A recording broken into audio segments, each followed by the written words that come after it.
నా దగ్గర ఉన్న దేవుని పటాలలో ఒక్క పటం కూడా నేను కొనుక్కోలేదండి. అన్నీ నాకు బహుమతుల రూపంలో వచ్చినటివే. ఇక్కడ కనిపిస్తున్న వినాయకుడు, వెంకటేశ్వర స్వామి పటాలు మా ఆయన వాళ్ళ చుట్టాల పెళ్ళికి మేము వెళ్ళలేదండి. అప్పుడు వాళ్ళు గిఫ్ట్గా పంపించారు వేరే వాళ్ళ చేత ఇంటికి. ఇక్కడ కనిపిస్తున్న ఇంకో స్వామి ఏమో మా కులదైవము వెంగముని స్వామి.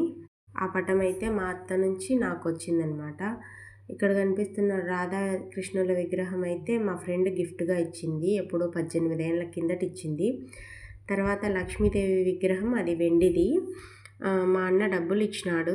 ఆ డబ్బులకు నేను ఏం తీసుకోకుండా లక్ష్మీదేవి విగ్రహం తీసుకున్నా. గోమాత అయితే వరలక్ష్మీదేవి వ్రతం రోజు మా ఆయనకి ఆపరేషన్ చేయించడం కోసమని పుట్టపర్తికి వెళ్ళాము. అక్కడ మా పిన్ని ఇచ్చిందండి ఆ గోమాత విగ్రహము. నేనైతే ఇక్కడ ఒక్క పటం కూడా కొనలేదు, లలితమ్మ వారి పటం తప్ప.